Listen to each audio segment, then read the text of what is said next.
Swamiji, you've said that we can draw inspiration through living correctly, by being kind to others, by just living good spiritual teachings. Is there a way to draw inspiration at will? Well, let's define inspiration first. I can be inspired to put the number 10 on a roulette table. It may be wrong. I can feel inspired to invest in the stock market and become rich. I don't call that inspiration even if I make $1 million, although maybe that is a kind of inspiration. But the kind of inspiration I'm talking about is that which gives you bliss, that which gives you greater attunement with your own higher self. And in that sense, I can't create that inspiration. I only can receive it. When I write music, I don't think, well, I want the notes to go up and down this way and that way. I have an idea of what I want to say in a song, then I ask God to give it to me. And I think that inspiration comes from our superconscious self. We have 3 levels of mentation. One is the subconscious, which is really just a rehash of what we've put into it, and it can become a habit if we repeat a thing too often. But then the conscious mind reasons and thinks things through. But the conscious mind cannot say, for example, you see a cloud on a hill. You can't say if it's dust or a fire. And inspiration will tell me. Conscious mind can't. Conscious mind can show me different alternatives. Inspiration will tell me which is right. Conscious mind can put things together. Most writing, most art is done consciously, but not superconsciously. If you have superconscious art, whether it be music or anything, it inspires people. I always think as a criterion for great art that it isn't enough to be accurate. I've seen what it passes for great art. It doesn't move me at all. It's just ordinary burgers or ordinary, I don't mean hamburgers, I mean a citizen. And I've seen, I think also that, you can paint a beautiful tree or a beautiful scene, but the most conscious realities in this world are human beings, more than animals, more than trees, more than beautiful flowers. And I think, therefore, that the highest art in painting and in sculpture is of human beings. And if you can capture a human being in an upward mode rather than a downward mode, I always think that a painting in my house should be something that I want to live with. And a painting of a person should be of somebody I'd like to have as a friend. And so with music, too. Music has been more my particular interest. But that music which makes me feel better, that music which makes me feel harmonious. I remember, well, I've never been a part of the modern scene. When I was growing up in Romania, the music I listened to was classical music, Bach and Beethoven and others. But when I came to America and I found jazz music, I just thought it was comical. But then I found boogie woogie. It was always getting more and more egotistical. For instance, take Mozart. It's more graceful. Even the minuet is more graceful. Then you come up into the waltz. People used to think that the waltz was a very indecent kind of dance. Women and men touching each other, holding each other. But then it became, well, in the 1917s, 15s, around that area, when the Denali hoppers start hopping around, it's all sort of jagged, and there's sort of a nervousness in it. Then you came up into the big band area, ba-boom, ba-boom. That first beat of a measure is the ego, and there's a heavy emphasis on ego. Then it seemed to go further and further into rock music, then heavy metal. I had a very interesting thing. I read this book by this woman who tried to commit suicide. She had loved heavy metal music. And when she found herself in the other world, it was a near-death experience. She was saved from it.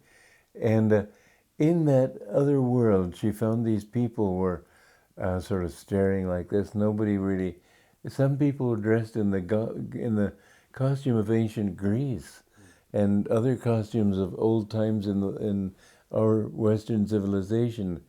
And they'd just been sort of in a stupor all this time. But she found that the vibration there was very much the same as that of heavy metal music. When she came out of that, she spent the rest of her life campaigning to get people to understand what a hellish thing this is. The music you listen to has a very definite impact on your consciousness. And you drive your car and you listen to people with their boombox turned up full. It's terrible for them. It destroys their nerves, but most of that, more than that, it makes them materialistic in their thinking. You have to realize that we are, as the Bhagavad Gita puts it, we're on a battlefield.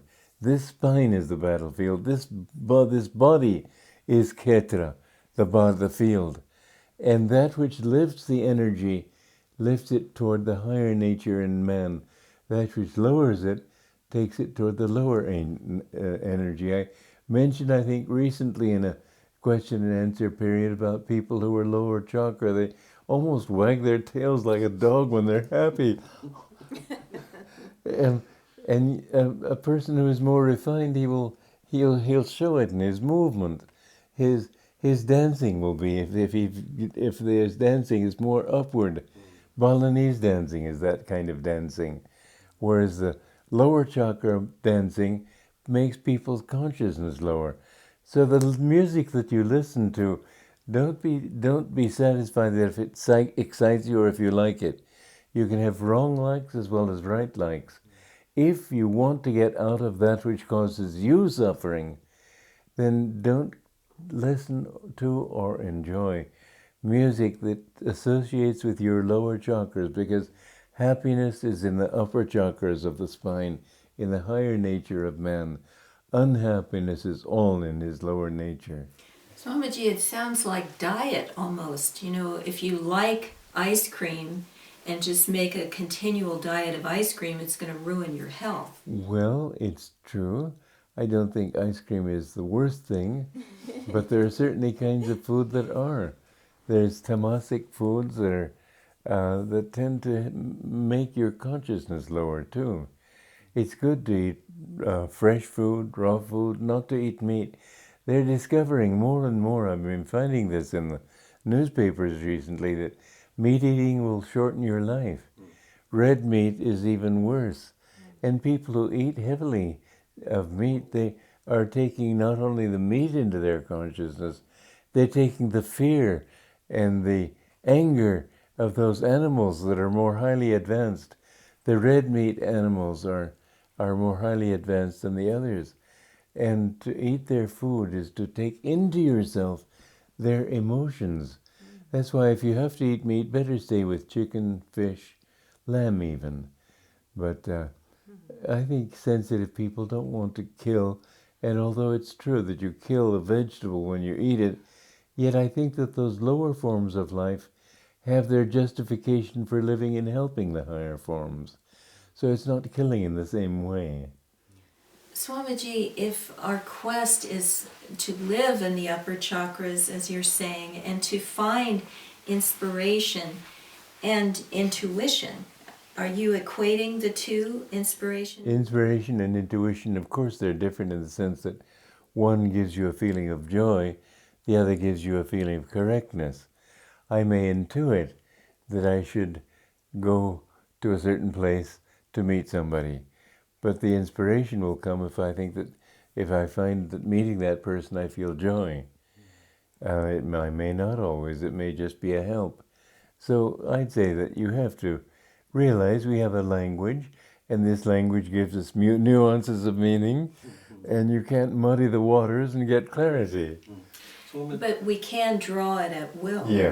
Yeah. Swamiji, speaking of drawing it at will, you've spoken about creating music and asking a question, but how does that process work when you're writing? Because it takes more effort and energy to put those thoughts in an inspiring way. Often I will think a thing through for days, weeks, years even. There's some points that suddenly I've got it, and then I'm thrilled. There's really a joy and wisdom, as there is in every other higher quality, when you discover a way to say something that will be convincing to people. There's a certain inspiration and joy in that too. But I don't ever try to work things through just logically, because logic can be wrong. Whereas I like to feel, is this right? I consult my heart. That's the best center for intuition. So if I feel that a thing is true, I have to feel it here. Otherwise, many things make sense, but they aren't valid. Babaji, in your writing over the decades, did you at a certain point consciously try to write musically as you were writing the words?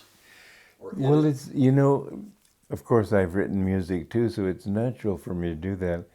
But I have found that musical writing is more easily absorbed.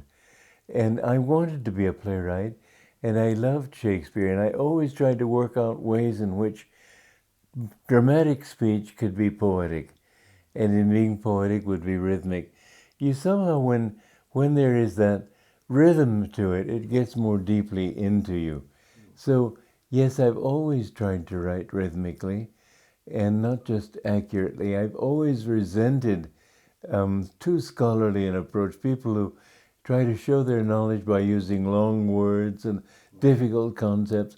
My thought is the more simple you can make it, the better you've understood it. So I've always tried to simplify things to the point where even a child could understand what I'm saying. Finally, it has to be said that you cannot teach truth. You can only help people to recognize it. And so my way of writing is to try to help people to recognize truth for themselves. And I find that it does work. I find that if you put a however here at the beginning of a sentence or a little bit further, all this rhythm, as you write rhythmically and the rhythm is harmonious. I know one friend of mine says that what you write reads so easily that I tend to go over it too quickly. Then I have to go back. Well, that is a disadvantage. I can't deny it. And yet she does go back. And I find that when I read something that flows easily, the ideas somehow can be more easily digested.